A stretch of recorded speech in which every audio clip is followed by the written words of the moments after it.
In our last video mini lesson for the first lesson on trigonometry in our Algebra 2 course, we're going to be talking about the idea of angles of elevation or angles of depression. Now, a paragraph here describes each of these. If you look at a point above you, such as the top of the building, the angle that your line of sight makes with a line parallel to the ground is called the angle of elevation. At the top of the building, the angle between a line parallel to the ground and your line of sight is called the angle of depression. And these two angles have the same measurement. So what I usually tell people to think about is, if I were to look straight ahead like this, if I have an angle of elevation, it means that I'm looking from here up. The angle that I've just created with my arms, that would be my angle of elevation. Make sense? Now if I have an angle of depression, that means I'm looking straight ahead and then I look down at something. Well, the angle that my arms have created now, that would be my angle of depression. Now if I have two parallel lines here, my angle of elevation is looking up, my angle of depression is looking down. From what you've learned in geometry about alternate interior angles, those two angles are congruent, or the same thing. So we're going to use that to solve a word problem here. A hawk spots a mouse in a field 500 feet away at an angle of depression of 42 degrees. How high above the ground is the hawk? Now, when you're working with problems like this in trig, these are similar problems you might find in a pre-calculus or calculus course, even a physics course. Great idea is to start by drawing a diagram. So I'm going to start by drawing my hawk. I'm a terrible artist, so there's my hawk. That's as good as it's going to get. And then the hawk spots a mouse that's in a field. This is going to be even more terrible. There's a little mouse. Okay.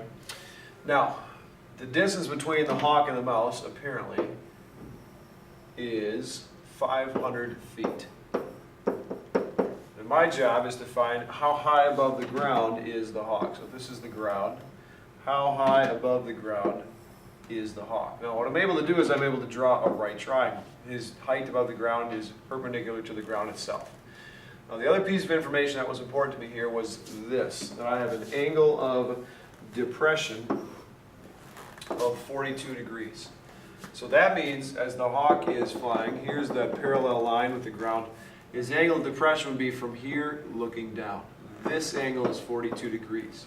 Now that angle is not necessarily part of the right triangle that I've drawn, but remember what I know is the angle of depression and this angle of elevation must be equal to each other. I also know that if this was 42 degrees, the whole thing from the line perpendicular to this must be 90 degrees. So the angle that I have up in this corner would be 90 minus 42, which is going to be 48 degrees. Now either of those angles will help me, but the one I'm going to choose to use is this. The 42 degrees is down in the bottom right corner. Because what I'm supposed to find is the hawk's height above the ground. We'll call it h for height. Now using what we learned before as we solved right triangles, I'm going to use a trig relationship to find that missing side. I know this angle is 42 degrees, h, the height, is opposite of that angle, and I know the hypotenuse. Well, the trig ratio that matches up those things would be sine.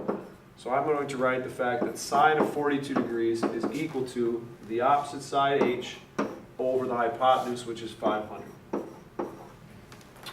Now, you remember from before, the way to solve this, if I'm solving for the numerator, all I need to do is multiply both sides by the denominator, which in this case happens to be 500. So h is going to equal 500 times the sine of 42 degrees. And that's something that I need to type into my calculator. So again, we make sure that our calculators are in degree mode. Go to mode, check it out, I'm in degree mode, that's good. I quick go back here, I type in 500 sine 42, close those parentheses and hit enter. And I get a value of 334.57, we'll say. So that's going to be the answer that I write down, 334.57. H is equal to 334.57. Label, we're working in feet, so that means the hawk is a good 334 feet up in the air above the ground.